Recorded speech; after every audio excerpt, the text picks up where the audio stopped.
Hey guys, welcome in. Got something definitely a little different for you guys today. Are you guys ready to take something like this into something like this? All right, I'm gonna show you how I did that, the step-by-step processes that I did, whatever worked out really, really good for me. Shout out to my sister-in-law that actually did this a little bit before me, giving me some of the confidence and a little bit of tips and tricks that helped me do this. That's always what I say in my class. Tips and tricks will always help you give confidence in art and how things will work out a little bit better. And what I got for you guys are actually in my bathroom right now, which is kind of weird for you guys to have in my bathroom. That's probably why you hear the echoing sound. As an art teacher that I always talk about in my classroom is how art can affect like your daily life, and this is definitely a project that you guys can do super fast. And as I say in the title, literally it only took me $2 to do this whole project. I got a little sneaky hack. That bathroom is filled with all of this old oak kind of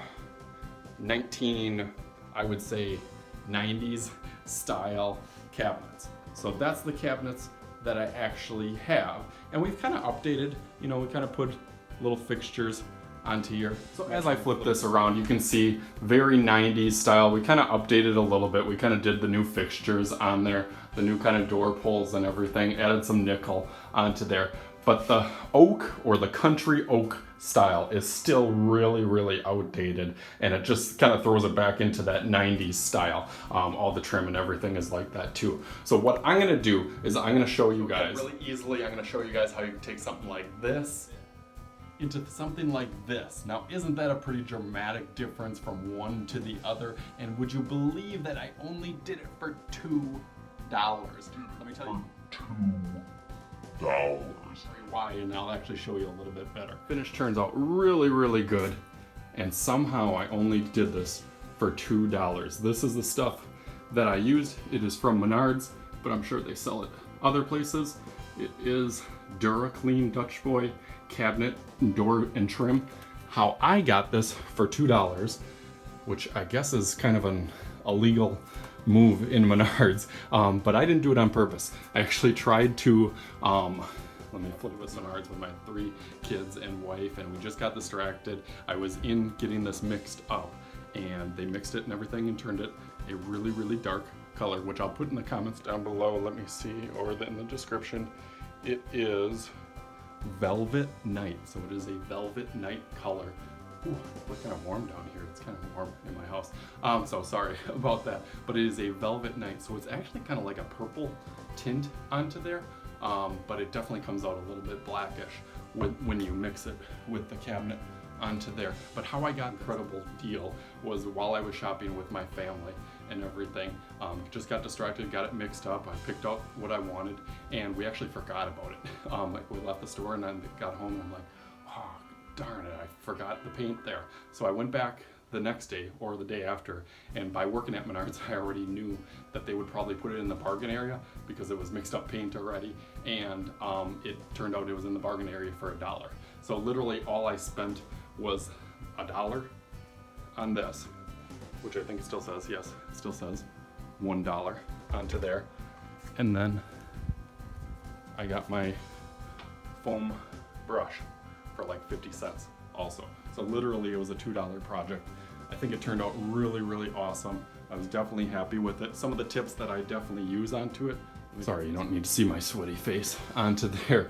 Some of the tips that I definitely recommend, I got the wrong size brush, so that would not even fit in there. So the smaller one that I used, the brush that I used, it is a 2-inch just foam brush, really cheap. Like I said, I think it's like 47 cents at Walmart, but that one actually fit in here. This one I tried to get, and clearly it is too large. So I was thinking, maybe I'll do some of the edging and stuff with this smaller one, and then do, some of the more kind of strokes and everything to make it more consistent with a larger one. But I was too lazy to put this in a big paint tray and everything, so I just used the small one for the whole entire project. Definitely some tips that I could use as I was doing it is kind of to go the direction of the grain.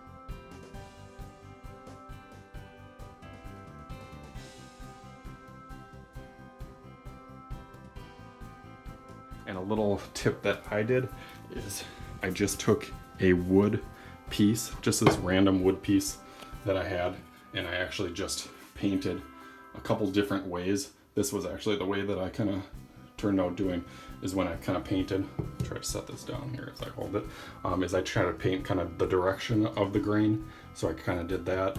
On this one, I just kind of tried to see how thick and how dark it could go, and that got pretty dark onto there. And then this one, I kind of figured there was going to be some parts of the cabinet here where I couldn't do the direction of the grain, so I kind of just went against the grain. But I definitely like this one the best, so that's what I tried to do consistently throughout, is kind of going that same direction of the grain, whether it's on, you know, the edges up here, and then following that whichever way that grain goes throughout here. But it, again, it was a super easy project, and I thought it turned out really cool. Tried to match kind of this wood that was on here already, which you can kind of see was almost like a wood kind of with black through, and I got this frame at Walmart probably for like maybe like $20 or so, but I thought it kind of fit pretty good with the styling on here. I put this actually mosaic tile onto here also, which is also a hack. Maybe I'll do that. Put a comment down below if you want me to show you how I did that. Maybe $50 was that project. That kind of goes all the way around here. Another pretty easy project. But anyways, so on not only this in here, but it also over here, we got this little bench that it kind of also a little do-it-yourself project. Super easy. Just a little place for kids to store everything on here. If any of these projects you want me to see, put it in the comments down below, and I'll get it on those. But again, just make it look a little bit more cleaner, a little bit more consistent. This is kind of my happy place in our new home, that is pretty much all finished now, except for now the next step that I want to do. I'll see if I can kind of convince my wife somehow to do. I'm thinking about doing the doors and the molding onto there, because now of course once you start one thing, it kind of goes into all the other things, and now I really like how easy that was. Another thing that I almost forgot about telling you guys, this is literally like still brand new and full. I did this whole cabinet and I was amazed by how little that I used. I was able to do the whole cabinet. In some of the light, you can kind of see some of those marks, and it doesn't look as crisp, but really as a whole, you can't tell at all, and it looks really consistent and really brand new. So definitely a lot different than that one. So again, like this project, if you like something a little different from my channel, throw a comment down below, hit the like button as always, and as always, subscribe to my channel. I got tons of different stuff coming out, and I'm always thinking of new ways that I can reach different audience on there, and I thought this was a good one for home improvement, because I'm always talking about how art can be so important and definitely beneficial. Not that it's necessary for your life, but this is definitely a way that you can benefit from that in there as you take a trip in my bathroom. This is my favorite sign in here. Have a wonderful day, and we will talk to you guys. Well, I should say I am Mr. Shooty. This is Mr. Shooty's Art Channel. We will talk to you guys later.